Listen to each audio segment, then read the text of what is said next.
dari kalangan ulama sebelumnya yang sampai kemudian kepada Rasulullah SAW sebagai penafsir terbaik yang langsung diberikan wahyu oleh Allah Subhanahu wa taala. Hari ini saya akan berikan mukaddimah, karena itu saya tidak bawakan dulu kitab. Nanti saya rincikan kepada teman-teman kitab tafsir yang bisa dijadikan rujukan dalam bahasan kita. Saya kalau ngaji tafsir biasanya tafsirnya saya kumpulkan. Ini misalnya tafsir Al-Qur'anil Azim, ya, di Ibnu Katsir. Kemudian tafsir Al-Maraghi misalnya. Ada tafsir Ruhul Ma'ani lil Alusi misalnya. Ada tafsir Mafatihul Ghaibnya misalnya Fakhr Razi. Ada tafsirnya misalnya Asy-Sya'rawi, Tahrir wa Tanwirnya Ibnu Asyur. Jajarkan satu-satu, nanti dilihat setiap kalimat, setiap huruf apa maknanya di setiap kitab tafsir ini. Lalu disimpulkan jadi satu, baru dibuat sebuah modul. Nanti untuk patokan kita dalam setiap pertemuan, saya nanti tunjukkan satu kitab, mungkin jadi patokan kita untuk bacaan standar, tapi insya Allah setiap pertemuan kita coba berikan kurikulumnya dan kesimpulan-kesimpulannya sehingga mudah nanti untuk dipahami dan diamalkan insya Allah. Siap ya? Baik, hari ini kita insya Allah akan kaji muqaddimah pembahasan tentang surah Yusuf. Surah ke-12. Saya ulangi, surah Yusuf. Surah ke-12. Kadang-kadang menjadi surah favorit para ibu-ibu. Sampai ada di masyarakat menyebar, kalau sedang mengandung, kandungan sudah 4 bulan, kemudian bayinya ingin ganteng tampan dan soleh, maka baca surah Yusuf. Kalau ingin cantik dan soleha, baca surat Maryam. Sampai kiamat kurang 2 hari dibaca, gak akan nyampe. Karena yang dimaksud dibaca itu, kata para ulama, bukan sekedar dibaca. Bukan sekedar dikejar khatam, tapi dipahami isinya. Kalau lahir laki-laki, didiklah seperti Nabi Yakub mendidik Yusuf alaihi wassalam, seperti disebutkan dalam runtutan kisah di ayat itu. Kalau lahir perempuan pengen seperti Maryam, baca suratnya, pahami isinya, lalu amalkan pendidikan Hannah dengan Imran dalam mendidik Maryam, amalkan oleh bapak ibu. Hannah itu bukan nabi, Imran bukan nabi, keluarga biasa, tapi bisa mendidik anaknya sampai dengan dekat dengan Allah Subhanahu wa taala. Keluarkan metodenya, didik anaknya. Itu yang dimaksud lahir perempuan seperti Maryam, lahir laki-laki seperti Yusuf alaihi salam. Kalau cuma dibaca nggak dipraktekkan, belum tentu bisa meraih apa yang didapatkan. Baik, surah Yusuf, surah ke-12 yang tersusun dalam urutan mushaf dalam Al-Quran. Dari 114 surah, dibuka dengan Al-Fatihah, diakhiri dengan An-Nas, posisi ke-12 terletak surah Yusuf. Bapak Ibu sekalian, surah ini disebut oleh para ulama di antara surah yang banyak pesan, hikmah, dan manfaatnya bagi kehidupan. Di semua surah dalam Al-Quran itu banyak pesannya, banyak manfaatnya, banyak keistimewaannya. Tapi surah ini digarisbawahi oleh para ulama, ada pesan-pesan dan hikmah yang sangat istimewa karena menceritakan sebuah kisah lengkap sempurna dari awal sampai akhir, dan kisah itu diisyaratkan di surah-surah ini, di ayat-ayat ini, kisah itu boleh jadi akan sama dialami oleh orang-orang setelahnya walaupun peristiwanya berbeda, tapi rasanya akan sama. Misal, mohon maaf, ada yang pernah punya saudara kemudian terlibat iri hati? Ada. Anda misalnya punya anak 3 orang, satu dengan yang lainnya bisa berselisih. Bagaimana cara mendamaikannya? Kalau dari kecil saja rebutan permen gak bisa didamaikan, nanti rebutan warisan bisa saling menyakiti. Kecil rebutan permen gak bisa didamaikan, dewasa rebutan warisan bisa saling bunuh. Bisa menumpahkan darah. Sampai muncul bab dalam faraid, dalam ilmu waris, jika ada ahli waris kemudian membunuh saudaranya, maka mahjub, dia tidak mendapatkan warisan.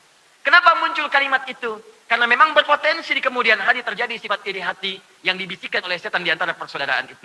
Maka surah Yusuf di antaranya memberikan gambaran kepada kita bagaimana memberikan nilai kasih dan sayang pada hubungan saudara dan saudari di keluarga supaya harmonis sampai di kemudian hari.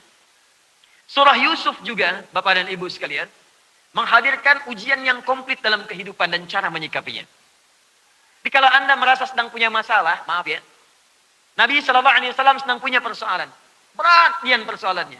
Tidak mudah dihadapi. Yang diturunkan oleh Allah diantaranya surat Yusuf. Saat sakit, turun kisah Nabi Ayub alaihissalam. Saat kemudian mohon maaf, dilecehkan oleh orang-orang sekitarnya, dizalimi, diturunkan kisah Nabi Yunus alaihissalam. Saat kemudian dimusuhi, macam-macam, turun kisah Nabi Isa alaihissalam. Saat diusir, turun kisahnya Nabi Ibrahim alaihissalam.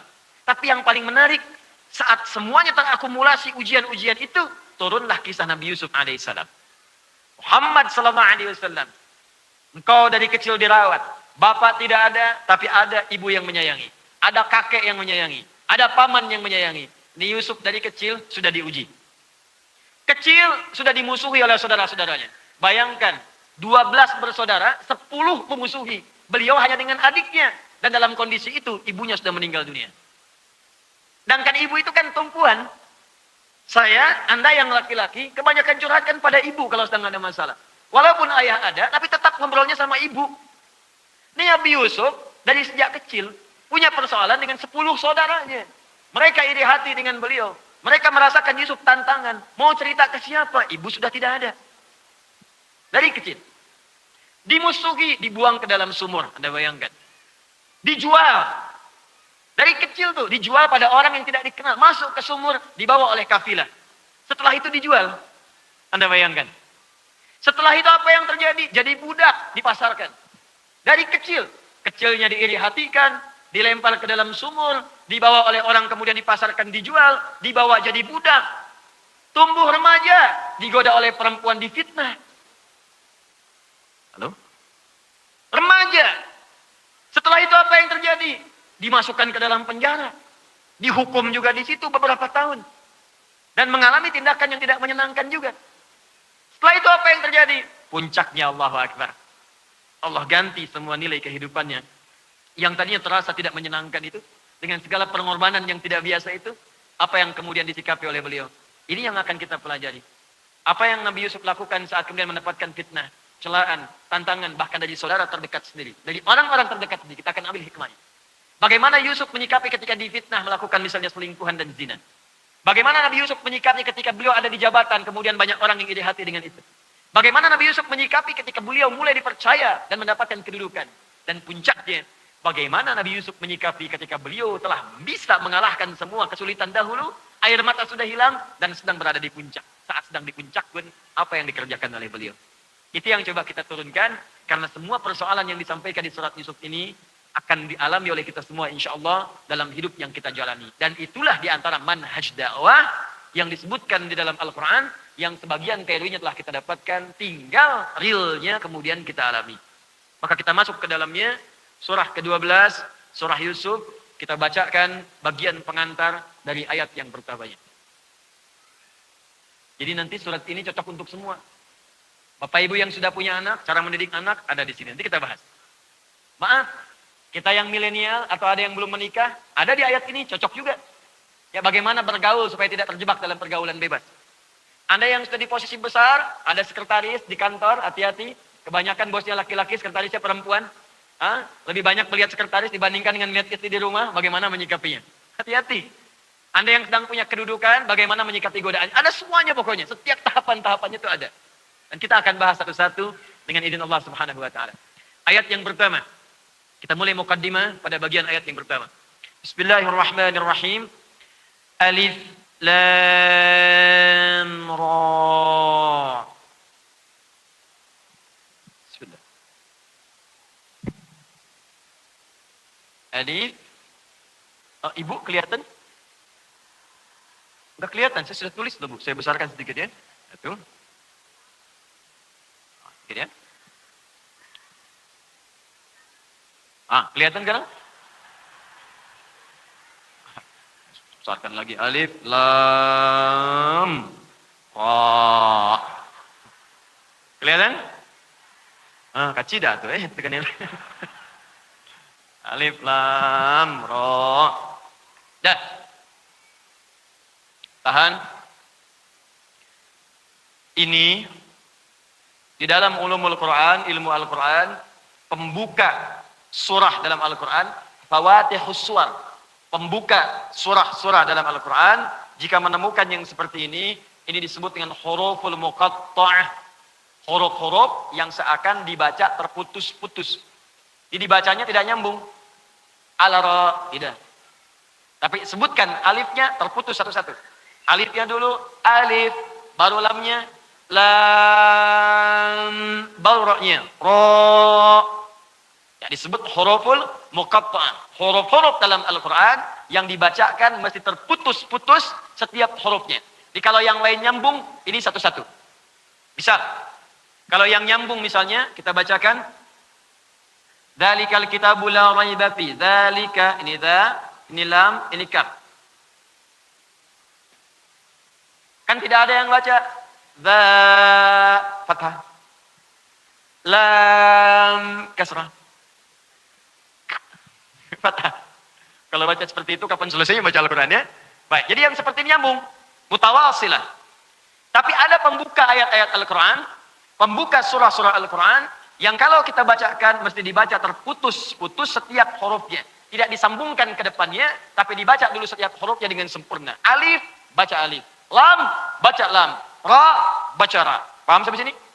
Kalimat ini disebut dengan huruful muqatta'ah. Huruful muqatta'ah. Ada nanti 29 tempat dalam Al-Quran. Jumlahnya 29. Yang dibuka dengan huruful muqatta'ah. Huruf-huruf yang dibaca langsung secara terputus sesuai dengan hurufnya. 29 tempat. Jumlah hurufnya ada yang cuma 1 huruf saja, 2 huruf, 3 huruf, 4 huruf, sampai 5 huruf paling banyak. Jadi 1 huruf ada. Apa contohnya? Nun, Qaf, Shad. 1 saja. Jelas? Ada yang 2. Yasin, Taha. 2. Hamim. 2. Ada yang 3. Alif, Lam, Mim. 3. Disebutkan 6 tempat dalam Al-Quran. Quran surah pertama Al-Baqarah, surah kedua Al-Baqarah, surah ketiga kemudian ada Ali Imran, surah ketiga Ali Imran, kemudian diteruskan Al-Ankabut 29, Ar-Rum 30, Luqman 31, As-Sajdah 32. Ada juga 3 huruf yang sekarang kita baca sekarang. Alif, Lam, Ra. Alif, Lam, dan Ra. 3 huruf. Disebutkan di 5 tempat dalam Al-Quran. Sebutkan berapa tempat? 5 tempat dalam Al-Quran. 3 berurutan, 2 juga berurutan. 3 ini surah ke-10, Yunus. Surah ke-11, Hud. Surah ke-12, Yusuf. Surah kemudian Ibrahim. Surah ke-15, surah Al-Hijr. 5 ini diawali dengan kalimat alif, lam, kemudian ra. Ada yang 4 huruf. Alif, lam, mim, sad. Quran surah ke-7, Al-A'raf. 4 huruf. Ada yang 5 huruf. Quran surah 19. Kaf, ha, ya, ain, sad. 5 huruf. Nah, gitu cara bacanya. Dan hamim, ain, sin, qaf. Ya. Jadi 1 huruf, 2 huruf, 3 huruf, 4 huruf, paling banyak berapa? 5 huruf. Nah, sekarang pertanyaannya, apa makna dari huruf-huruf ini? Kenapa dibaca beda dengan yang lainnya? Awas, karena nanti begini, ada yang tulisannya sama, tapi cara bacanya beda. Sama tulisannya. Cuma cara bacanya beda. Karena itu baca Al-Quran gak bisa sendiri. Dia harus talaqi, ada guru. Gak bisa Anda lihat mushaf langsung bisa baca, belum tentu. Apalagi dulu, saat tidak ada harakat. Ingat, harakat di mushaf itu baru dituliskan tahun 150 Hijrah. Atas inisiatif seorang alim kabir, ahli ilmu nahwi, namanya Khalil bin Ahmad Al-Farahidi. Sebelumnya diinisiasikan oleh Abul Aswad Ad-Du'ali atas isyarat dari sahabat Ali bin Abi Thalib radhiyallahu taala anhu. Yang petunjuknya didapatkan dari Nabi sallallahu alaihi wasallam sebelum-sebelumnya. Ketika turun wahyu kata Nabi, yang bisa tulis bagian tuliskan. Ada yang tulis kemudian di bebatuan, di tulang belulang yang sudah suci, di pohon pelepah-pelepah kurma, tuliskan. Ada Muawiyah bin Abi Sufyan, ada Ubay bin Ka'ab misalnya, ada Zaid bin Thabit, ada Ali bin Abi Thalib, dan ada banyak-banyak yang lainnya lagi. Tapi baru diberikan harakat setelahnya 150 Hijrah. Sehingga kalau dulu dituliskan begini Pak, Bu, alif, kemudian lam, kemudian mim. Baca. Alif, lam, mim. Tuh kan? Bukan. Alam. Alam nashrah laka sadrak. Alam tara kaifa fa'ala rabbuka bi ashabil fil. Bagaimana membedakan alam dengan alif lam mim? Sekarang mudah kelihatan harakatnya. Dulu bagaimana? Talaqi dengan gurunya. Jelas ya? Nah, kalau ada yang seperti ini, alam ini bukan huruful muqatta'. Tapi kalau kemudian dibaca per hurufnya di awal surah, maka ini yang disebut dengan huruful muqatta'. Apa maksud huruf muqatta'ah ini? Satu, ada pendapat di kalangan ulama, huruf-huruf muqatta'ah ini adalah singkatan dari proses turunnya wahyu. Huruf-huruf muqatta'ah ini adalah singkatan dari proses turunnya wahyu sesuai dengan jenis hurufnya. Ini pendapat pertama. Misal, seperti alif lam mim atau alif lam ra. Itu ada yang mengatakan alifnya kembali kepada lafaz Allah. Allah. Lamnya kepada Jibril. Lam. Mimnya Muhammad sallallahu alaihi wasallam. Atau kalau dia ra kepada Rasul. Di alifnya dari Allah, lamnya dari malaikat Jibril, ra-nya kemudian kepada Rasul. Ini pandangan kelompok yang pertama. Ada yang mengartikan ini Allah. Lamnya ke malaikat Jibril.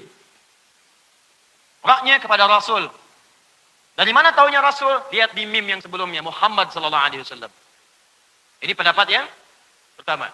Diseakan-akan ingin mengatakan semua ayat-ayat Al-Quran ini, semua firman yang sampai ke Muhammad SAW ini, bukanlah kreasi Nabi Muhammad, tapi semua ayatnya bersumber dari Allah Subhanahu Wa Taala. Ini firman Allah yang disampaikan melalui malaikat Jibril, diteruskanlah kepada Rasulullah Muhammad SAW. Ini pendapat kalangan ulama tafsir yang pertama. Jadi kalau Bapak Ibu ngaji tafsir, di kitab-kitab manapun, yang sifat kitabnya komplit, ini pasti pendapat pertama ini disebutkan. Silakan ngaji misalnya kitab tafsir ya yang komplit disebutkan. Ibnu Katsir kah, Al-Qurtubi kah, Ruhul Ma'ani kah, Mafatihul Ghaib kah, pendapat pertama ini akan disebutkan. Walaupun pendapat yang ini disampaikan oleh para ulama yang lain termasuk pendapat yang lemah sifatnya. Ya. Dimasuk golongan kata sebagian ulama ini pendapat sifatnya kirata. Kira-kira nyata. Ya. Jadi dilihat-lihat nih. Dan orang bertanya lagi, oh kalau alif lam mim alif lam ra begitu, apa artinya alif lam mim shad? Alifnya Allah, lamnya malaikat, mimnya Muhammad, sodnya siapa? Kalau alif lam mim kemudian demikian, alif lam mim sod apa? Lalu alif kemudian lam ra, diartikan seperti itu. Lalu yang kedua, kaf ha ain sod, kaf ha ya ain sod artinya apa? Nun artinya apa? Yasin artinya apa? Nah jawaban itu tidak sampai komplit seperti yang sebelum-sebelumnya. Karena itu, para ulama kemudian jumhur memberikan pandangan, dan pandangan ini yang paling tepat untuk kita dapatkan. Jika Anda temukan dalam Al-Quran, surah-surah dibuka dengan huruf-huruf muqatta'ah. Terdapat nanti 29 tempat dalam Al-Quran, ini menunjukkan berita sekaligus tantangan dari Allah Subhanahu Wa Taala kepada orang-orang Arab di masa jahiliyah, yang mereka itu pakar sastra, ahli bahasa, yang bisa menyusun kata-kata dan puisi-puisi yang sangat indah seketika bahkan tanpa berpikir. Semua puisi-puisi ini, syair-syair ini, itu Pak Ibu kalau belajar bahasa Arab, wah akan merasakan keindahannya. Seakan kalau dalam tandangan manusia, kalau dalam karya manusia, itu karya sempurna lah. Dalam pandangan manusia ya, itu sempurna lah. Jadi ada yang bisa buat A, ujungnya A semua, panjang. Bukan cuma 1-2 bait, kadang-kadang 100 bait. Bapak Ibu pernah dengar qasidah? Qasidah. Tala'al badru alaina, tangtung, tangtung, tangtung, tangtung. Ya? Nah, sebagian orang tuh menilainya begitu. Qasidah itu asalnya bukan rebana. Bukan. Qasidah itu adalah puisi yang berisi paling minimal 7 bait. 7. Ya, 1 disebut yatim.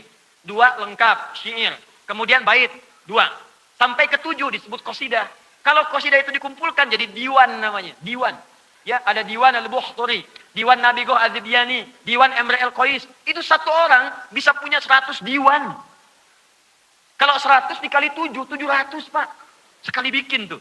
Dan kehebatan orang Arab masa itu, mereka punya kemampuan dengan bahasa sastranya teman-teman sekalian. Itu bisa membuat puisi, bikin syair, bikin lirik. Hanya seketika melihat apa yang dilihat ketika jadi. Lihat antum pakai baju hijau, bikin puisi. Ya hijau manzura, allati kana sya'ruhu tuwira. Hai orang yang pakai baju hijau, yang rambutnya sering bergelombang seperti ini. Allati kana sya'ruhu tatwira. Ya, wa tabassama amami madahikan mahawira, dan ada tertawa tersenyum di depan saya seakan ingin membuka percakapan denganku. Itu ujungnya begitu tuh. Ya.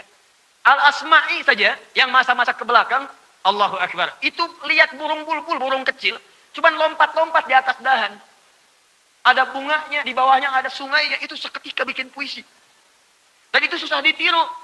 Sautus safiril bulbuli, hayyaja qalbi thamili, al-ma'u wa zahrum ma'a zahri lahbul muqali, fa anta ya sayyidali wa sayyidi wa maulali. Semua. Fakam tayyumuni ghazailali, ya qataftuhu min wajnatin min fi'li hadzal rajuli. Faqala la la la faqad ghada muharwili wal walad ya wali ya wailani faqultu la tuwalwili fabayinu lu ali qala tau ina kadatin waladul muqali kahatan takailali tobuli semua ulangi. Enggak mudah, jagoan mereka bikin seperti itu. Hebat. 150 tahun sebelum Nabi lahir ada orang namanya Imra al-Qais. Imra al-Qais ini itu pangeran pujangga gelarnya, Amirus Syu'ara. Jadi kalau ada orang itu paling hebat bikin syairnya, ini tokohnya. Ini biangnya, bapaknya penyair, pangeran penyairnya. Jadi Bu, Pak, jadi di masyarakat Arab itu nanti ada setidaknya 3 yang berpengaruh dan selalu kontes. Itu tiap hari ada hari kelima. Ya. Hari pertama Ahad, hari kedua Senin, Isnin, hari ketiga Sulasa, diserap ke bahasa Indonesia Selasa. Hari keempat Arbi'a, Rabu. Hari kelima Kamis di kita. Diserap. Dan mereka itu kumpul-kumpul, pergi, nanti pulang. Pulang itu kontes semua, 3 golongan kontes. Golongan pertama itu golongan tujar. Ya, jamak dari tajir, pedagang. Dia menyebar, kumpul, nanti tanding kekayaan. Kekayaan yang paling tinggi diangkat jadi hartawan terhormat. Hartawan terhormat. Di dulu-dulu itu yang ada abu, dia itu kaya-kaya. Abu Jahal, Abu Lahab gitu kan. Nah, itu kaya-kaya tuh, hartawan. Yang sekarang misalnya, itu gak ada bapaknya. Naik tuh, jadi ketinggalan ya. Kemudian ada lagi yang kedua, dukun, kahin, sahir, tukang sihir, dukun. Itu pun kontes. Bayangkan 5 hari merenung, cari jimat-jimat, bikin. Jadi nanti kumpul tuh di hari yang ke-6. Siapa yang paling dahsyat jimatnya, itu yang kemudian jadi acuan. Bahkan kalau orang mau kerja, lapor dulu ke dukun itu. Nanti ada yang lemparkan semacam dadu, ada yang terbangkan burung terbang. Ya, burung terbang. Burung kemudian balik lagi, aman Pak, silakan. Transaksi, silakan. Niaga, silakan berkelana, silakan. Lewati lembah, ya, lewati gunung, silakan. Terus balik lagi, selamat. Tapi kalau burungnya pergi, nggak balik lagi. Jangan Pak, ini hari sial. Jangankan Bapak, burung aja nggak balik lagi. Namanya tatayur. Dukun. Yang ketiga, ini syair. Syair, jamaknya syu'ara. Ini pun jadi kalangan yang terhormat di kalangan jahiliyah. Hati-hati, sampai nanti turun surahnya menyebut kebiasaan mereka, surah ke-26. Syu'ara ini semua kontes Pak Bu. Setiap hari Ahad sampai hari Kamis, mereka kumpul, nyari-nyari ke lembah, naik ke bukit, cuman cari inspirasi untuk bikin lirik. Ketiga. Nanti kalau udah kumpul, hari yang ke-6 mereka akan berkumpul di pusat-pusat hiburan. Aswaq, jama dari suq, pasar.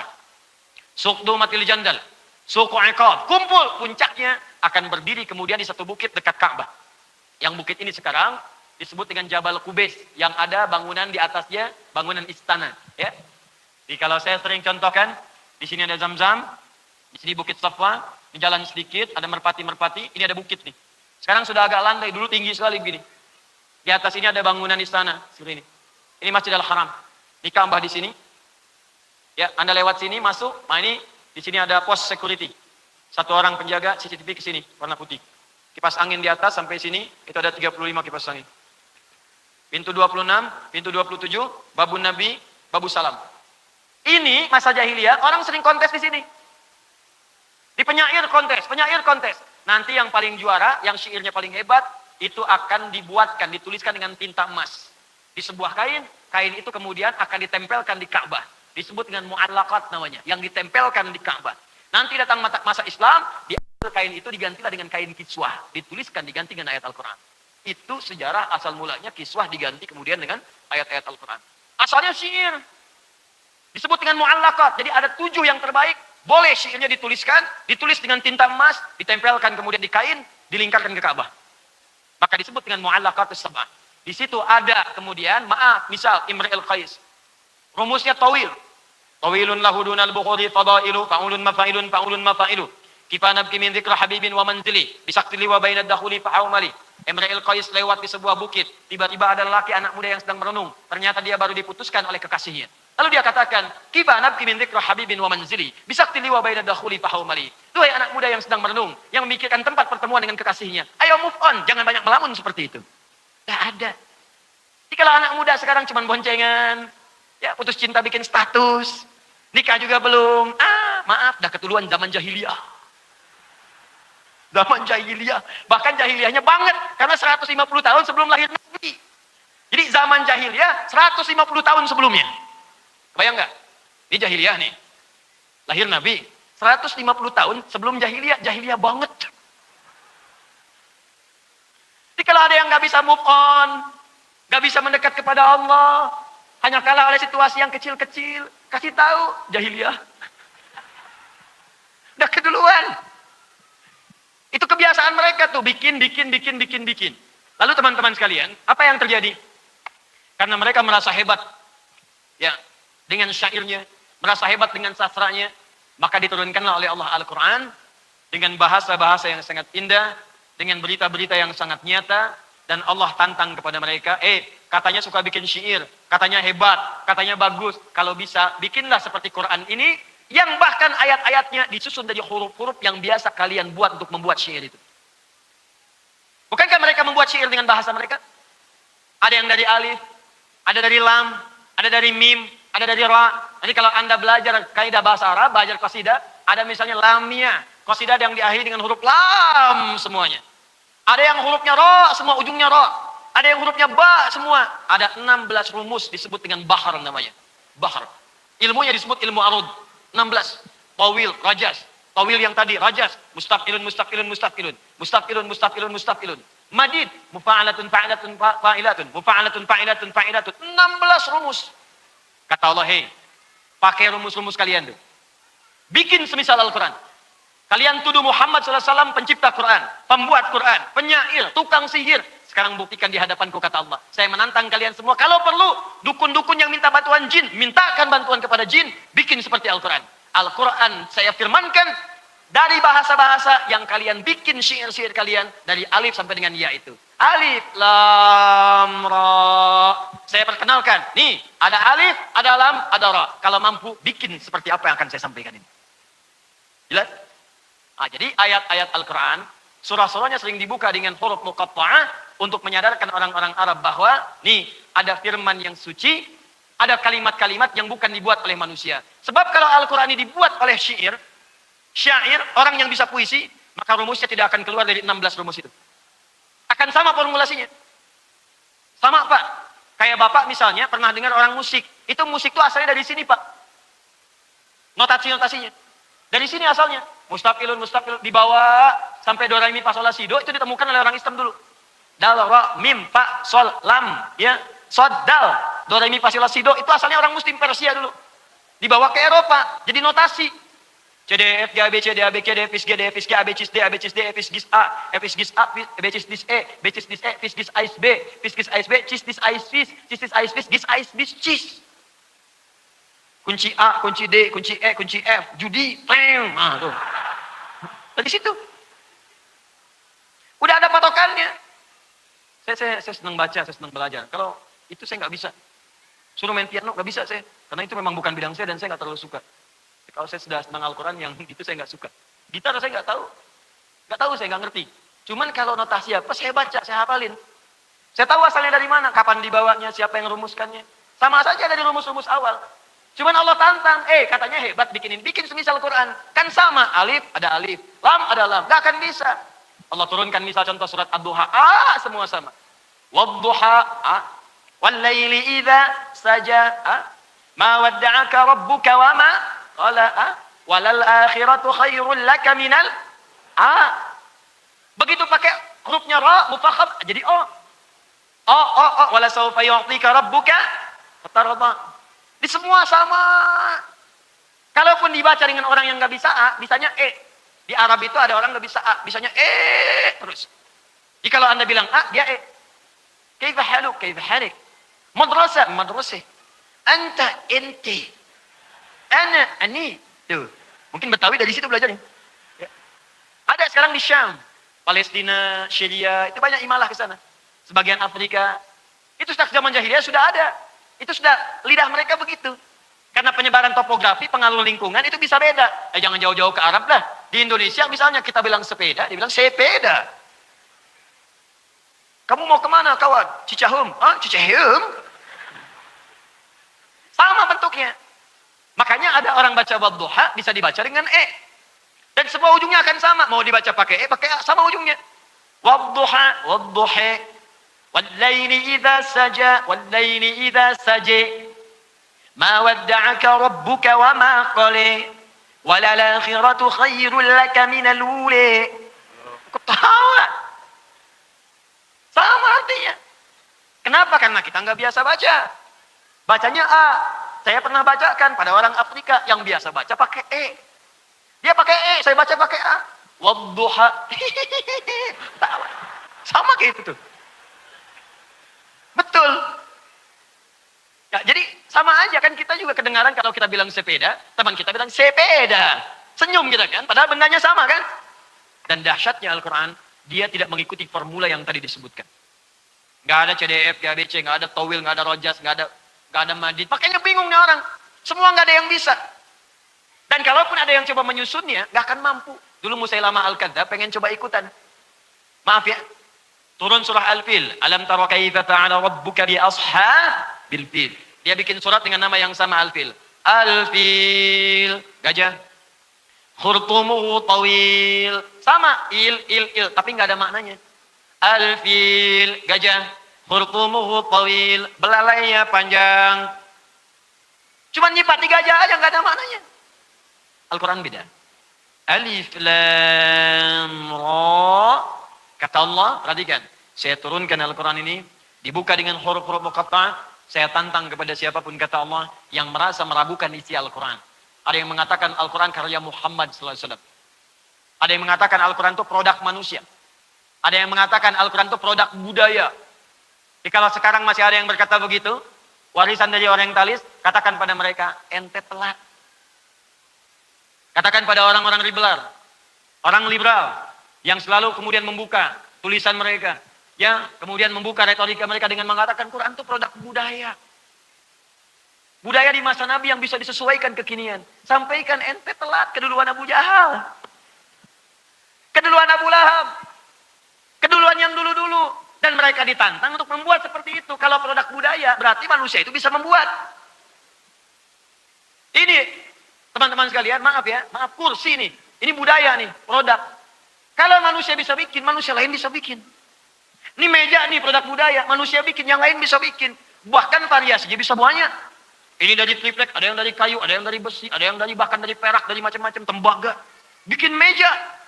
Gelas, ada yang bening, ada yang dihiasi kuningan, ada yang dihiasi tembaga, dihiasi macam-macam. Budaya. Tuh. Budaya. Jadi kalau produk manusia, semua bisa bikin. Tapi kalau itu bukan produk manusia, apalagi firman Allah, Quran bukan makhluk ya. Makhluk saja, kalau dicipta oleh Allah, gak akan mungkin manusia bisa bikin. Ciptaan Allah tuh gak ada yang nandingi. Laisa kamitslihi syai'. Gak usah manusia lah, nyamuk aja. Nyamuk tuh kan kecil. Yang ciptakan Allah, manusia yang bisa gak bikin kayak nyamuk. Robot nyamuk. Nyamuk beneran, belum dipegang, lompat, terbang. Psh. Robot ciptaan manusia, robot nyamuk. Kalau mau dipukul, gak bisa terbang. Gerak juga tidak. Jadi akan selalu berbeda antara ciptaan Allah dengan ciptaan manusia. Apalagi firman Al-Quran itu bukan makhluk. Al-Quran firman Allah. Sudah pasti gak akan bisa disaingi manusia. Cara berpikirnya begitu. Kalau ada yang mengatakan Al-Quran itu produk budaya. Al-Quran itu produk yang ada pada masa itu. Bisa disesuaikan. Ente cara berpikirnya telat. Kalau produk budaya, semua orang bisa bikin. Ditantang oleh Allah kalau bisa bikin seperti ini. Kalau perlu kumpulkan jin yang biasa menemani engkau. Jin aja gak mampu. Jin itu kekuatannya bisa lebih hebat daripada manusia. Jin bisa lihat manusia, manusia nggak bisa lihat jin. Jin bisa lihat jun, jun nggak bisa lihat jin. Cuman saya pengen ngasih tahu aja, jin aja nyerah. Inna sami'na Qur'anan ajaba yahdi ila rushd fa'amanna bih Aduh, kami mendengar Al-Quran ini begitu mengagumkan. Kami nggak bisa menyaingi, bikin nggak bisa, menyerupai nggak bisa. Yang kami pilih beriman aja deh. Jin aja mendengar Al-Quran bisa beriman. Antum yang bukan jin, dikasih Qurannya, masa nggak iman? Jin, Pak. Halo? Jin. Dengar Quran, beriman. Yahdi ila rusdi. Ini Quran ini nunjukkan kita pada yang benar, kata jin. Yuk kita iman, aman Nabi. Kita iman nih semua sama Quran. Jin, bayangkan. Manusia dikasih langsung mushafnya. Ada Qurannya. Baca bisa tiap hari. Gak iman juga, tentu ingun. Keterlaluan. Dia ada yang salah dalam dirinya. Apalagi ketika dia mengatakan, ini produk manusia, produk budaya. Bisa kita robah tuh isi otakmu. Ya. Ini pasti ada yang salah. Jelas ya? Jadi kalau ada kalimat alif lam ra, alif lam mim, nun, yasin, toha, ini artinya ada yang penting di ayat-ayat setelahnya yang ingin disampaikan sampai Allah berani menantang sebelum ayat itu disampaikan. Hei, jangan ragukan nih apa yang mau saya sampaikan. Saya mau nyampaikan berita penting. Kalau masih ragu juga, bikin seperti apa yang mau saya sampaikan. Jadi kenapa dibuka dengan alif lam ra? Hikmah keduanya, jika ada ayat Al-Quran dimulai dengan huruful muqatta'ah, ini artinya ayat-ayat setelahnya berisi informasi yang penting, yang sangat bermanfaat, yang tidak boleh kita kemudian abaikan, walau sekedar diragukan. Jadi meragukan saja tidak boleh, apalagi kemudian kita tidak menyimak dengan baik atas apa yang akan disampaikan. Kalau kita mau ragu saja, kata Allah, kalau kamu ragu, bikin aja seperti apa yang saya buat. Ya. Wa in kuntum fi raibin mimma nazzalna ala abdina fa'tu bi suratin min wad'u syuhada'akum. Terus min dunillahi in kuntum shadiq. Kalau ragu, bikin semisal itu. Makanya kalimat pertama huruf muqatta'ah dalam Al-Quran, itu kemudian disandingkan dengan kalimat mesti yakin, jangan ragu. Alif lam mim, huruf pertama. Muqatta'ah. Di Al-Baqarah, dzalikal kitabu la raiba fi. Jadi isi yang akan saya sampaikan ini kata Allah, jangan pernah diragukan, karena semuanya penting dan kita butuhkan dalam kehidupan. Sekarang, apa yang penting itu, dan bagaimana kita menyikapinya, kita lanjutkan kepada ayat yang kedua. Dan di sini kita akan berhenti sejenak pada mukaddimah pertama dari bagian surah Yusuf, ayat yang pertama sampai dengan ayat yang keduanya.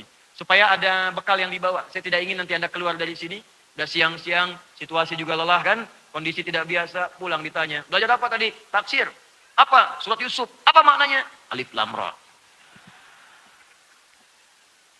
Apa itu alif lam ra? Kalau berani bikin aja semisalnya, mau nantang Allah. Oh, Masya Allah. Sudah? Sudah? Alif lam ra. Tilka ayatul kitabil mubin. Fokus. Lihat mushaf terjemahan. Nanti kalau bulan depan ngaji lagi, minimal bawa mushaf ya. Dulu pernah saya bagikan di sini supaya bisa terlihat nanti. Tilka ayatul kitabil mubin. Pelan-pelan. Mohon sabar mengaji dengan saya. Terutama kalau ngaji Al-Quran. Ngaji tafsir dengan saya tidak akan tinggalkan setiap huruf kalimat dari Al-Quran. Nggak akan pernah Anda belajar dengan saya tafsir Al-Quran. Saya terjemahkan misalnya secara umum, nggak akan pernah. Saya akan bahas setiap kalimatnya, hurufnya, bahkan harokatnya kalau itu ada. Jadi mungkin kita bahas ini, maaf boleh jadi mungkin selesai dalam setahun, mungkin 2 ayat, 3 ayat, mungkin saja. Sabar. Dan surah Yusuf ini, saya mau berikan rahasia Bu, khusus ya Bu ya, kalangan ibu khususnya. Dan para ayah ini ya, yang punya anak-anak kecil. Saya mau kasih rahasia penting di siang hari ini antara kita saja. Ya betul. Ada pesan dari ulama kita. Kalau bapak ibu ingin memberikan pendidikan terbaik untuk anak sebelum dia tumbuh dewasa, maka kisahkan kisah Yusuf ini setiap malam sebelum anak tidur. Makanya kita pelajari nanti. Dari mulai kecil terus. Bahkan ada yang berkata, belum tentu dalam setahun kisah ini tuntas, walaupun tiap malam dikisahkan. Daripada dibacakan kisah 1001 malam. Dibacakan kisah Kotaro Minami menjadi Satya Baja Hitam. Ya, kisah Sensei iya, bertemu dengan misalnya Ricky, ya, bertemu dengan Yoga, debu-debu intan, dan nggak ada isinya. Kembalikan ke Al-Quran, nanti kita akan lihat. Ya, saya hafal, saya lihat. Tapi apakah lihat? Enggak. Nonton tidak, tapi saya tahu. Ya. Yuk kembalikan. Tilka ayatul kitabil mubin. Fokus. Tilka ayat. Saya mulai dari kata ayat dulu. Di situ bentuknya jamak. Tilka ayatul kitabil mubin. Ayat. Gini bentuknya. Fokus. Ayat. Ini jamak dari kata ayatun. Jamak. Ayat. Ini bentuk tunggalnya. Singular. Mufrad. Ini bentuk jamaknya. Ayat sering diartikan tanda. Tanda itu sifatnya ada 3 kalimat secara umum. Ada 3 istilah. Yang kadang disebutkan 2 di dalam Al-Quran. Selebihnya dalam hadis atau bahasa Arab biasa. Ada 3 kalimat. 1, simatun. Atau samatun. Ini saya hapus dulu ya. Oh, boleh dihapus? Masya Allah. Boleh.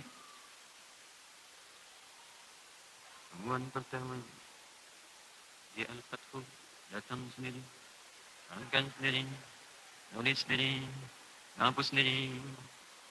Jamaah cuma ngeliat, mendengar, masuk surga. Masya Allah. Ya Allah. Fokus. 1, simatun, sin, mim, ta. Gini. Ta-nya kadang diganti bisa menggunakan waw. Letaknya di depan. Wasmun.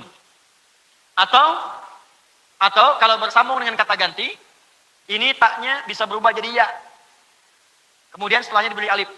Misal, sin, kemudian ya, mim, alif begini. Sima. Disambungkan dengan kata ganti, misal hum. Simahum, tanda-tanda mereka. Itu dari Quran surah ke-48 ayat 29. Simahum fi wujuhihim min atharis sujud. Mana Qurannya? Apa simah itu? Artinya tanda yang menunjukkan kepemilikan. Tanda yang Anda bikin tanda misalnya ya. Nama Anda Asep ya.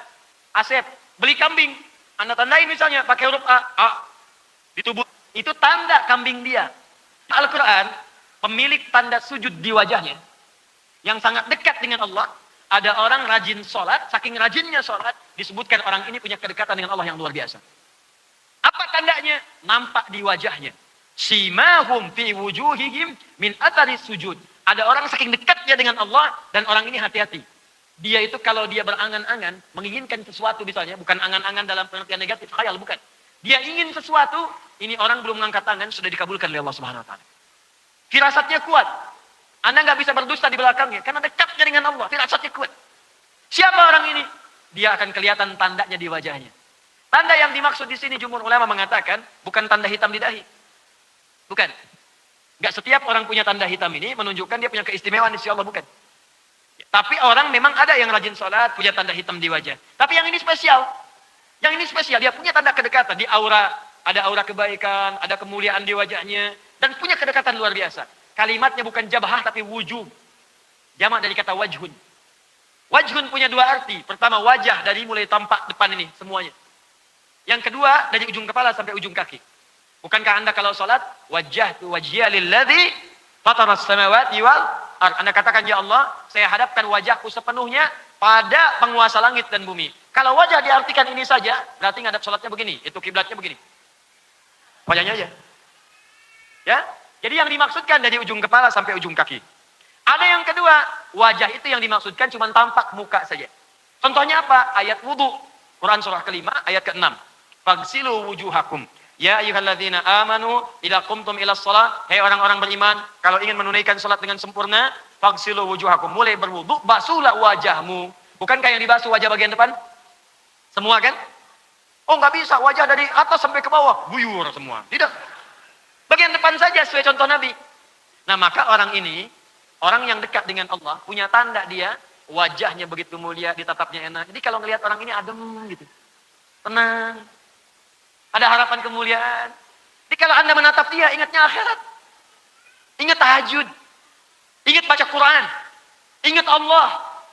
Itu luar biasa. Kan ada orang begitu kita tatap, kita lari. Ingat utang. Macam-macam. Hati-hati ya. Ya, hati-hati. Jadi orang yang bermanfaat, berubah. Sehingga ketika orang lihat itu, orang merasa nyaman. Dan ada orang yang banyak yang tidak populer di dunia, tapi sangat terkenal di akhirat nanti. Sangat terkenal. Nah, ini simah namanya. Dan tampaknya bukan di wajah saja, karena tangannya itu baik, kakinya baik, telinganya baik, lisannya baik. Jadi kemana-mana yang dia kerjakan kebaikan, nggak pernah singgah di satu tempat, kecuali tempat itu jadi baik.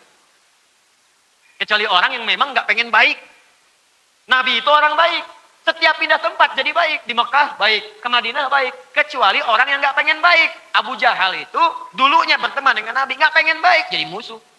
Abu Lahab, keluarga dekat Nabi, nggak pengen baik, jadi buruk nasibnya. Jelas ya? Itulah simatun. Itu yang pertama. Kedua, alamah. Alamah.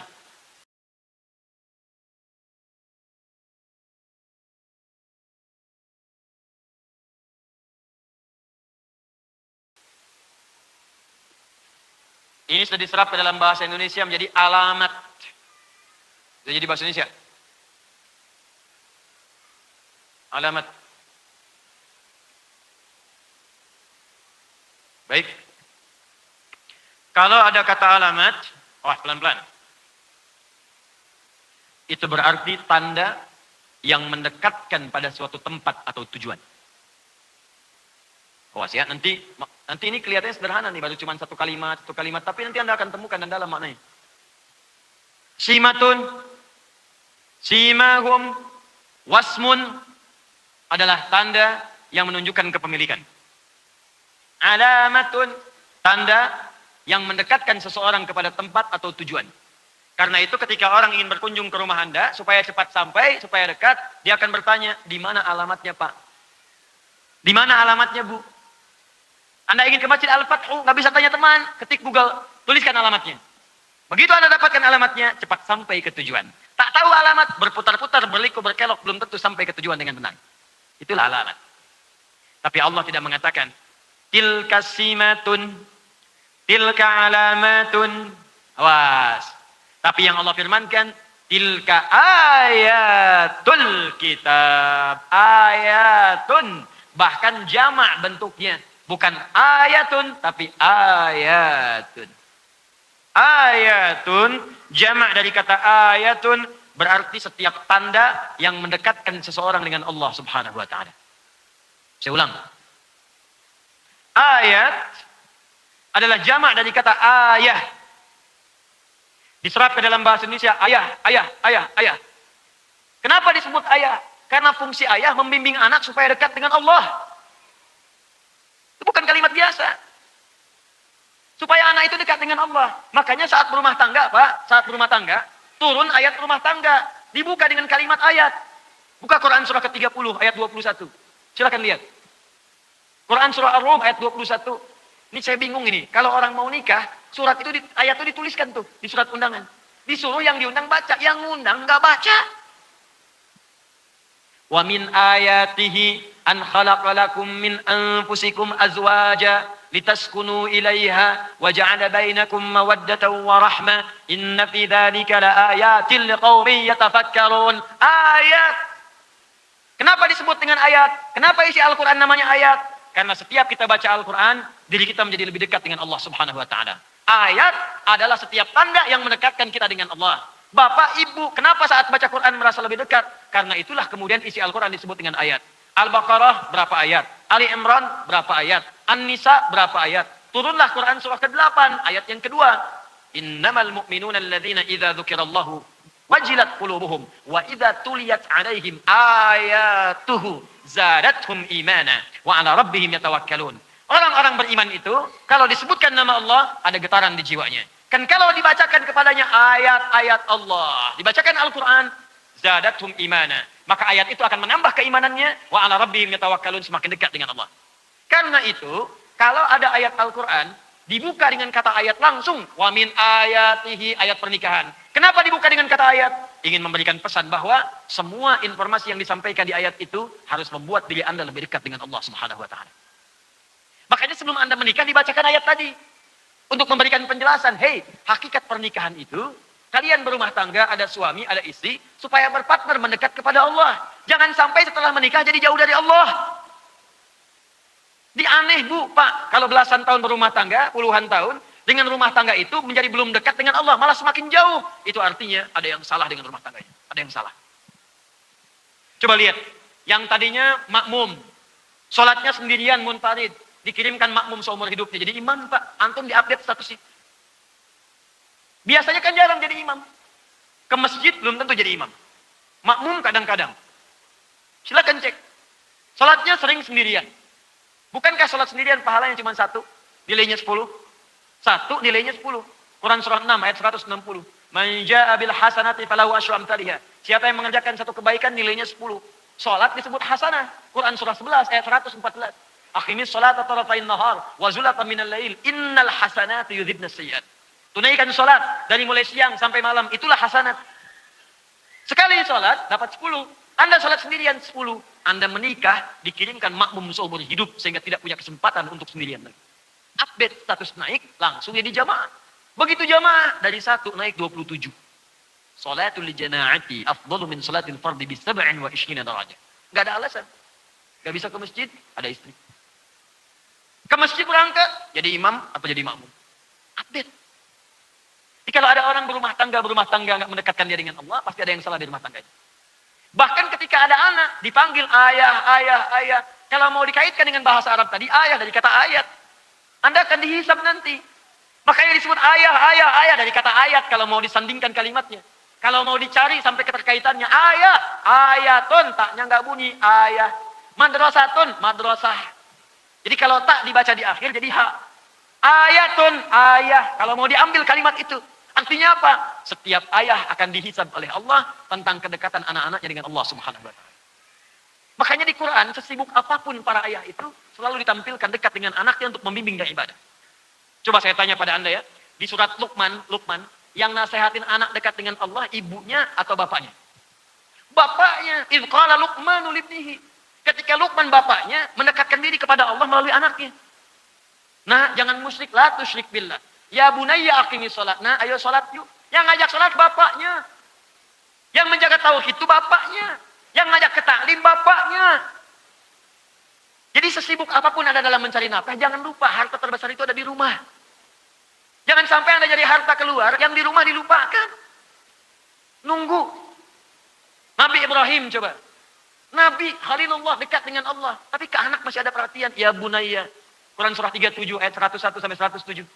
Ya bunayya inni ara fil manami anni adbahuka fanzur madza tara. Masih dengan anak. Nabi Ibrahim alaihissalam ini menetapnya di Palestina, Kanaan.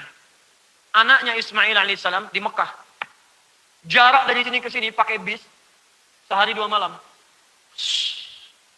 Gak percaya silahkan coba. Sehari 2 malam. Ibrahim alaihissalam dalam kesibukannya berdakwah mencari nafkah juga, itu masih sempat menengok anaknya datang ke Mekah. Sampai disebut Ibrahim. Kalau dari bahasa Aramaik, Abraham sang penyeberang, menyeberangi sesuatu untuk berdakwah dan melihat kondisi anak. Ada yang mengatakan dari bahasa Arab, Abun Rahim, bapak yang sangat penyayang. Karena di balik kesibukannya masih menyayangi anaknya. Makanya ketika bapaknya ini punya beban pekerjaan, anaknya merasakan. Kenapa? Karena sering diperhatikan, Pak. Bapak sibuk tapi masih datang. Ngajak bermain, bawa hadiah, bercanda, macam-macam. Ketika bapak punya beban, anak mikir. Bapaknya yang sedang bekerja, bawa batu, tinggikan Ka'bah. Batu, tinggikan Ka'bah. Anak lewat. Anak baru 4-5 tahun bawa batu, pengen ikutan. Bahasa kita, Pak, boleh nggak saya bantu? Batunya dibawa. Dibikin di sisi yang lain. Ayo nak bikin nggak apa-apa. Batu bahasa Arabnya hajar. Kalau disusun-susun jadi hijar. Kalau berbentuk satu bentuk disebut dengan hujrah. Sampai sekarang bagian Ka'bah ada yang disebut dengan Hijar Ismail. Diabadikan kisahnya surah kedua ayat 127. Bapak mimpi tadi malam, nak. Bapak mimpi nyembelih kamu. Apa jawab anaknya? Pak, Bapak Nabi, Bapak Rasul, itu mimpi pasti benar. Sekarang kerjain, Pak. Jangan ditunda, insya Allah saya sabar. Sekarang kerjain. Kenapa ada kalimat itu dari anak? Karena Bapak memberikan 100% jiwa raganya untuk anaknya. Sekarang pulang ke rumah cek. Demi Allah saya katakan. Kasih tahu aja. Nah, yang. Sep.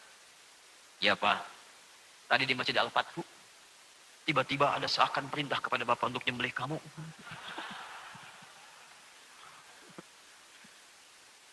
Bagaimana pendapat Anda? Wah, Pak, sesat itu, Pak, sesat. Bid'ah. Lari dia. Atau jangan yang tinggi-tinggi lah. Ibu sedang nyapu, kelihatan anak dibantu enggak? Dan ibu yang ngandung dia. Ibu yang memberikan ASInya. Ibu yang kadang-kadang menangis untuk merawatnya. Tapi begitu ibu cuma pegang sapu, dibantu enggak? Jangan-jangan ibu yang nyapu, dia yang perintahin, Bu. Mah, nu pali dia dacan.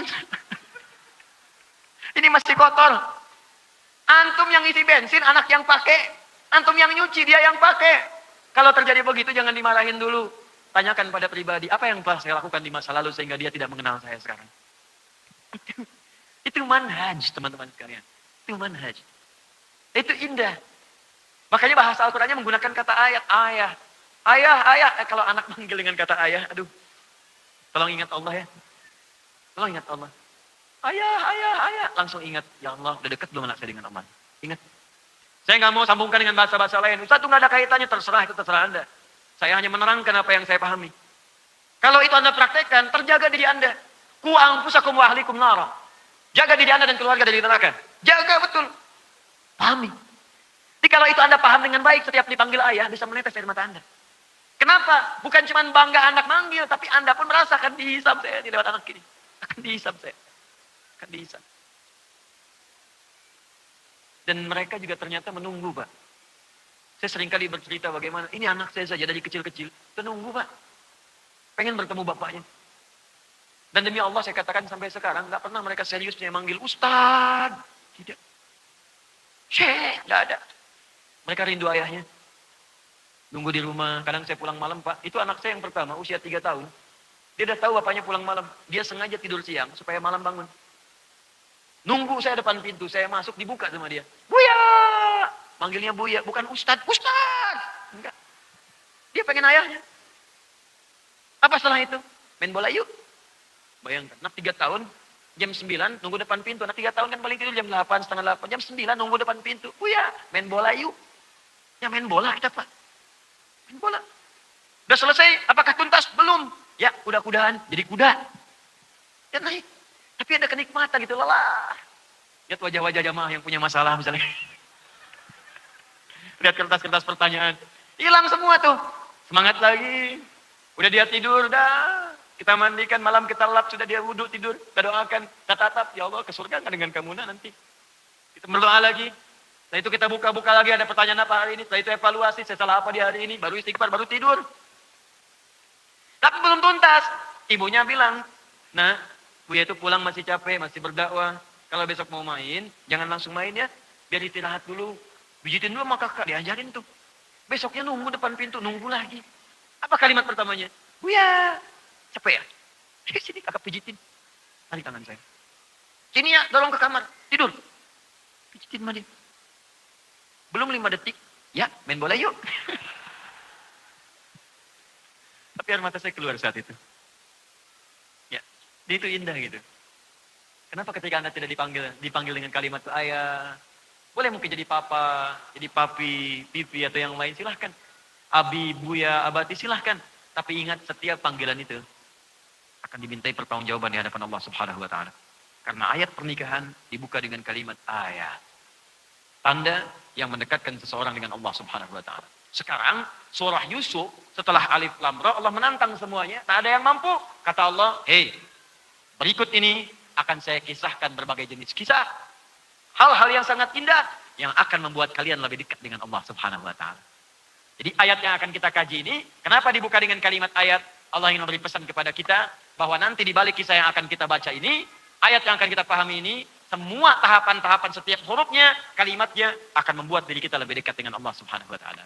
Jadi kalau ada yang ngaji sekarang dengan saya, surat Yusuf ini, nanti berikutnya kita bahas, ternyata keadaannya tidak lebih dekat dengan Allah, berarti ada yang salah dengan cara dia memahami dan mengkajinya, atau mungkin saya kurang pandai menyampaikannya, sehingga butuh ustadz lain yang harus Anda jadikan rujukan dalam kehidupan Anda. Harus membuat kita lebih dekat dengan Allah Subhanahu wa taala. Nah, kalimat ayat ini dibuka dengan kata tilka. Saya belum selesai. Awas. Tilka. Tapi di mushaf diartikan dengan ini. Coba lihat terjemah. Tilka ayatul kitabil mubin. Awas. Coba lihat di ininya. Ayat-ayat ini kan? Ya kan? Ini kan? Padahal tilka dalam bahasa Arab itu bentuk muannas dari kata dzalika. Dzalika itu untuk mudzakkar. Ayat muannas menggunakan tilka. Tilka ayat. Kenapa di situ menggunakan kata tilka, bukan menggunakan kata hadhihi. Dalam bahasa Arab ini hadhihi bentuk muannasnya. Mudzakarnya hadza. Kenapa Allah tidak mengatakan misalnya hadhihi ayatul kitabil mubin? Kenapa menggunakan tilka? Kenapa Allah tidak mengatakan hadzal kitab la raiba fi hudal lil muttaqin? Kenapa berfirman dzalikal kitab? Nah, ini pakainya ilmu balaghah untuk bisa menafsirkannya. Jadi di bahasa Arab itu ada 4 ilmu. 1 nahwu, 2 sharaf. Sharaf ada nanti 12 cabang ilmu lagi. Setelah itu balaghah. Balaghah ada 3 cabang ilmu lagi. Ma'ani, bayan, kemudian badi'ah. Setelah itu arud. Arud punya 16 cabang ilmu lagi. Disebut dengan bahar.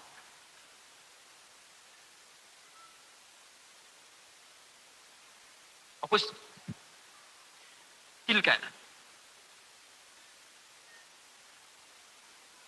Ya. Perhatikan baik-baik. Artinya itu. Hadhihi artinya ini. Disampaikan dengan tilka tapi diterjemahkan dengan ini. Harusnya itu.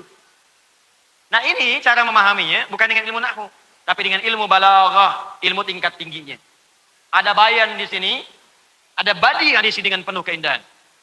Kalau ada kalimat Al-Quran menunjuk kepada ayat, kemudian ditunjukkan dengan kata tilka atau dzalika, yang makna asalnya sebetulnya itu. Saya mau tanya pada Bapak Ibu, itu menunjuk pada jauh atau dekat?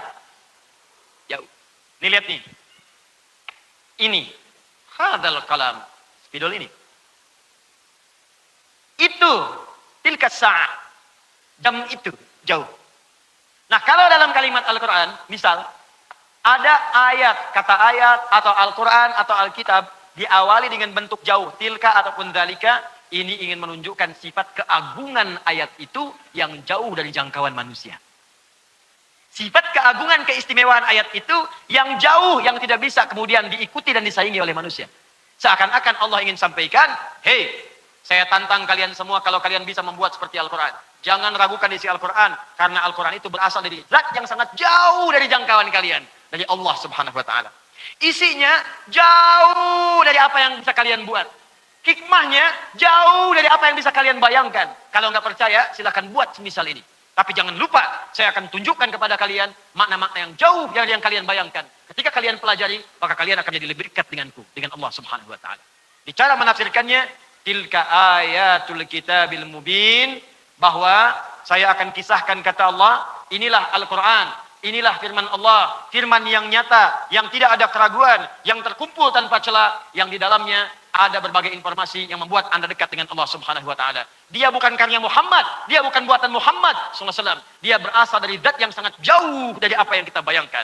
Dia berasal dari zat yang sangat jauh dari apa yang kita pikirkan. Dan dia jauh tidak sama dengan apa yang kalian sekarang kemudian hadirkan. Paham di sini? Jadi secara singkat, kalau ada kalimat dzalika atau tilka, itu menunjukkan makna keagungan dan kemuliaan pada apa yang akan disampaikan. Agung dan mulia. Yang sulit ditandingi.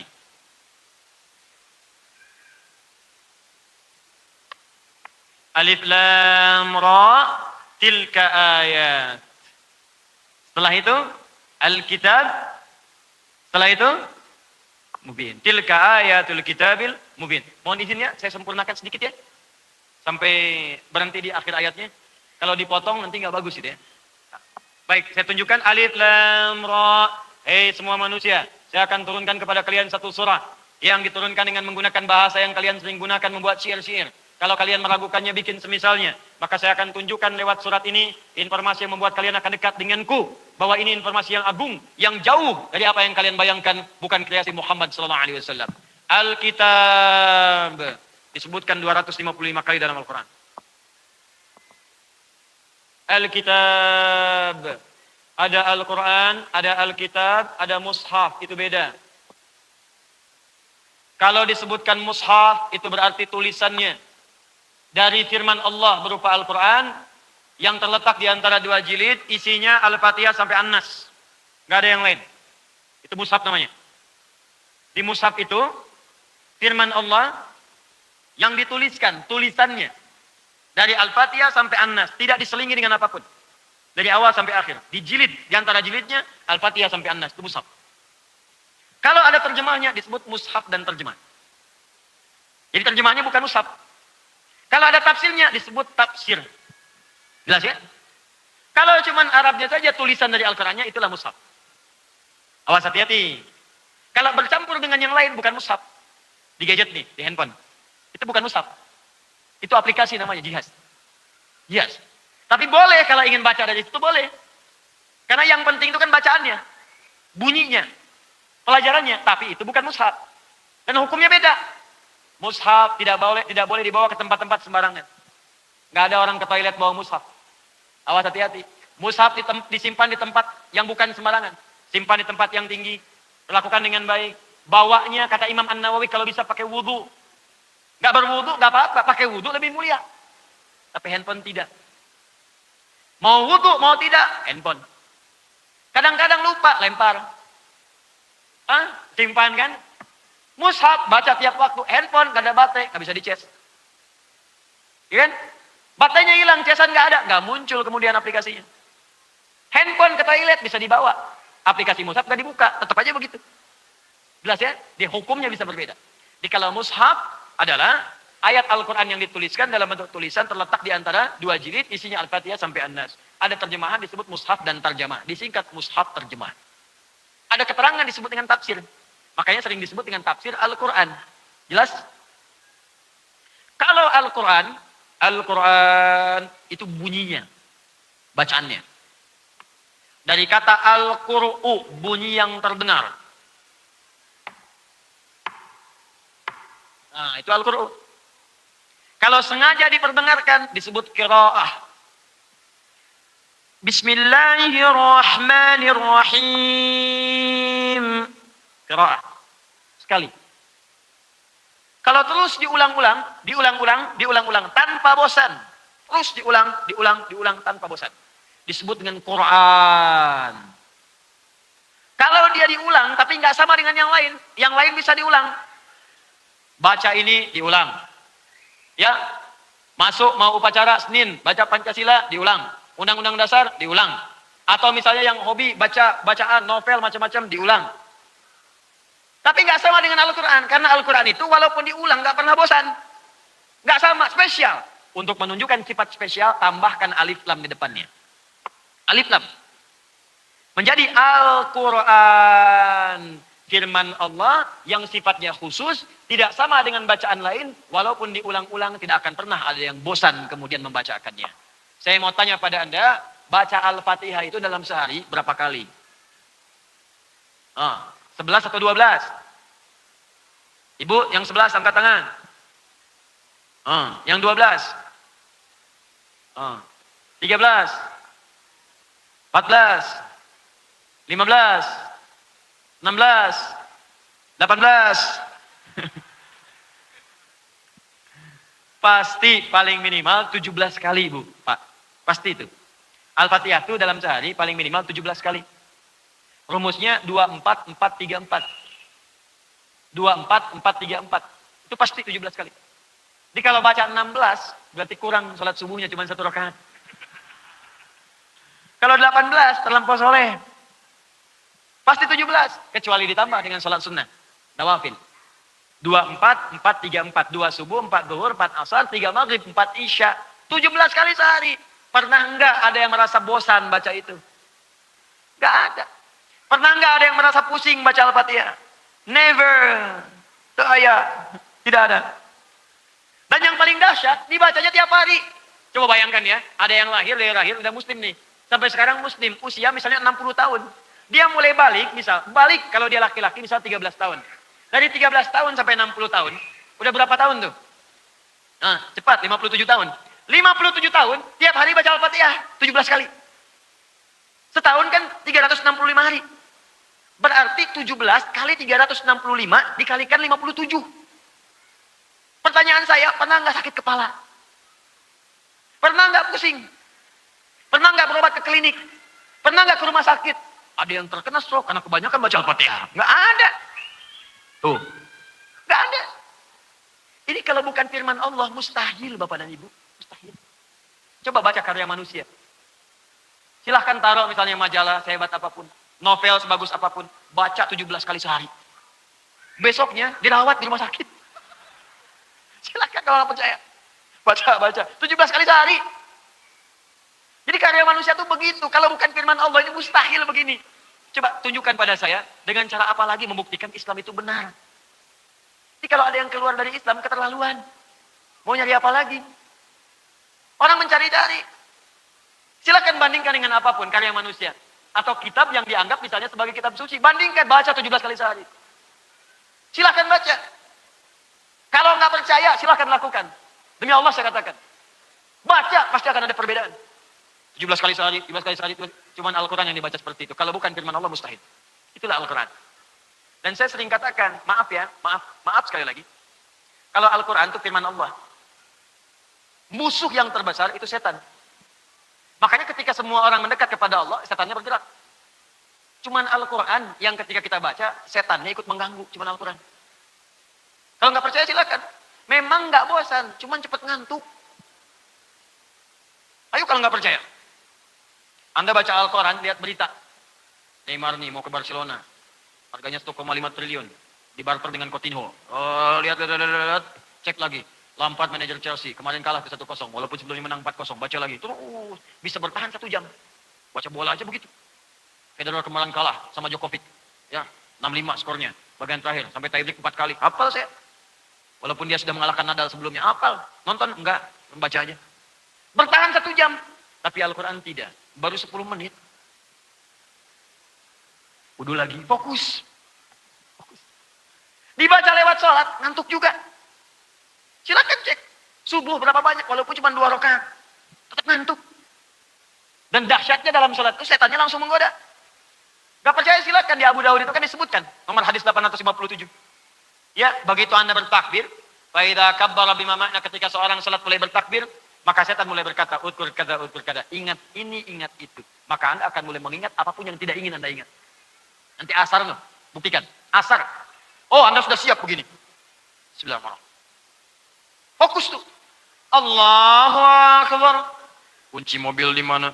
Hari ini WA belum dibalas. Besok arisan belum udah. Macam-macam. Sampai yang saya sampai pun sekarang, ada lagi. Nanti pas asar ada loh di benak, di kepala Anda nanti ada. Pas asar. Ingat ya, kata Ustadz Adi. Nanti begitu kamu takbir, akan ada setan menggoda, membisikkan, membuat apa yang tidak ingat menjadi ingat. Itu setan. Pada waktu itu. Sampai selesai. Makanya bahkan ada orang yang sholat, tidak sadar berapa rakaat sedang menunaikan sholatnya. Kalau bukan Al-Quran, setannya nggak akan menggoda. Silakan cek. Apa ada orang main musik digoda setan? Nggak ada. Lenggel, biarin aja setannya digoda. Cuma ditiup doang, bagus. Terusin. Tapi baca Quran tidak. Ngantuk, jatuh. Ngantuk, itu tandanya Qurannya benar. Itu tandanya firman Allah. Kalau bukan firman, mustahil begitu. Mustahil. Nah, itulah Al-Quran. Kalau Anda ingin lihat Qurannya secara sempurna, bacaannya sempurna, tersusun rapi, tidak ada celaknya. Setiap ada salah harakat ketahuan. Setiap ada huruf yang dibuang ketahuan. Setiap dipalsukan ketahuan. Maka sesuatu yang sempurna, tersusun rapi, terbebas dari celah, nggak ada aibnya, itu disebut dengan kitab namanya. Kitabun. Karena itu, kenapa buku bahasa Arab disebut dengan kitab? Karena buku itu adalah tulisan yang sempurna. Dari awal sampai akhirnya. Kalaupun ada yang salah, harus dikoreksi. Dan Al-Quran kenapa disebut dengan kitab? Tidak ada celah di dalamnya dan sempurna. Setiap ada yang mencoba merubahnya, akan langsung diluruskan oleh Allah Subhanahu wa Ta'ala. Bahkan turun jaminannya di Quran surah 15 ayat ke-9. Inna nahnu nazzalna dzikra wa inna lahu lahafizun. Kami turunkan Al-Quran sebagai zikir untuk mengingatku, kata Allah. Dan kami yang jamin untuk menjaga Al-Quran sampai dengan kalian kembali kepada Allah Subhanahu wa Ta'ala tetap terjamin sempurna. Mubin, nyata, kelihatan, dibuktikan oleh Allah. Kalau nggak percaya, mubin, nyata. Silahkan Anda cek Al-Quran. Setiap Anda baca, ada kekeliruan, dibuktikan langsung oleh Allah. Salah. Ada yang memalsukan, ketahuan. Salah. Ada yang bikin tandingan, ketahuan. Salah. Mubin, nyata kebenarannya. Jadi Allah ingin menyampaikan ketika dirangkai kalimatnya, tilka ayatul kitabil mubin. Allah ingin menyampaikan, hei, saya akan kisahkan kepada kalian berbagai informasi di surah ini yang akan membuat kalian lebih dekat dengan saya. Ini sumbernya dari saya, jauh dari apa yang kalian bayangkan. Bukan rekayasa Muhammad, bukan buatan Muhammad sallallahu alaihi wasallam. Kisahnya, informasinya tersusun dengan rapi, sempurna dan nyata. Kalau kalian tidak percaya, kalian nanti bisa baca setelahnya, kalian dapatkan apa yang aku janjikan sekarang, apa yang aku sampaikan sekarang akan nyata, nampak di kisah ini tersusun dengan sempurna dari awal sampai akhirnya. Itulah alif lam ra, tilka ayatul kitabil mubin. Lalu kita bertanya, penasaran kita, apa sih kisahnya? Seperti apa sih informasinya? Benar enggak bisa membuat kita dekat dengan Allah? Betul enggak bisa merubah kita semua? Apakah kisah yang dimaksudkan? Seperti apa informasinya? Itu yang kita bahas di pertemuan berikutnya nanti. Insya Allah.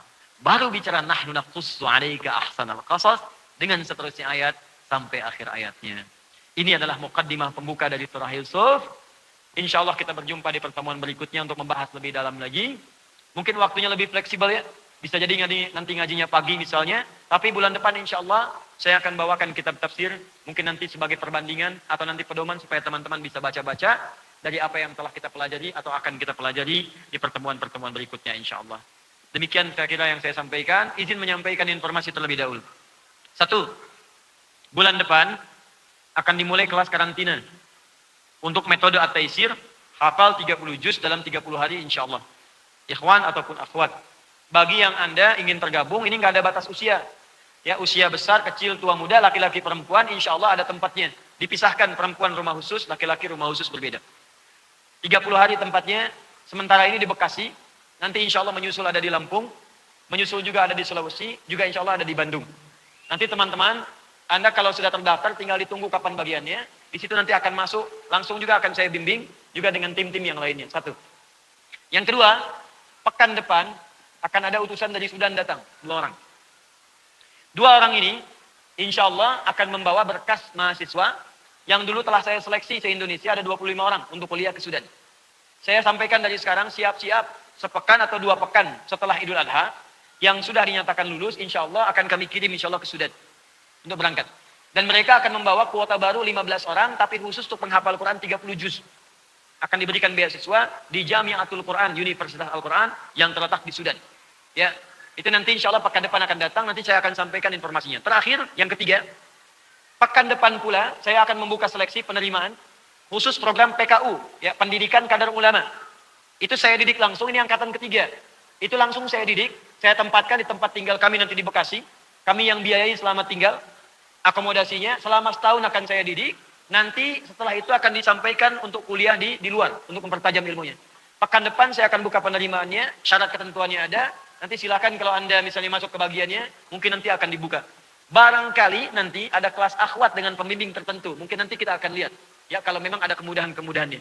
Dan ini alhamdulillah sebagiannya sudah kerjasama, secara lisan sudah bicara, dengan Al-Azhar sudah, dengan Sudan sudah, dengan beberapa kampus yang lain sudah, dan insya Allah mudah-mudahan akan dibimbing langsung juga oleh masyayikh-masyayikh yang lain yang hadir bersama kita, mudah-mudahan menghasilkan kualitas ulama yang bisa pulang mengajar kembali daerahnya masing-masing insya Allah.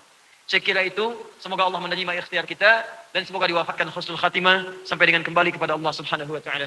Allahumma rabbana taqabbal minna innaka antas samiul alim wa tub alaina innaka antat tawwabur rahim.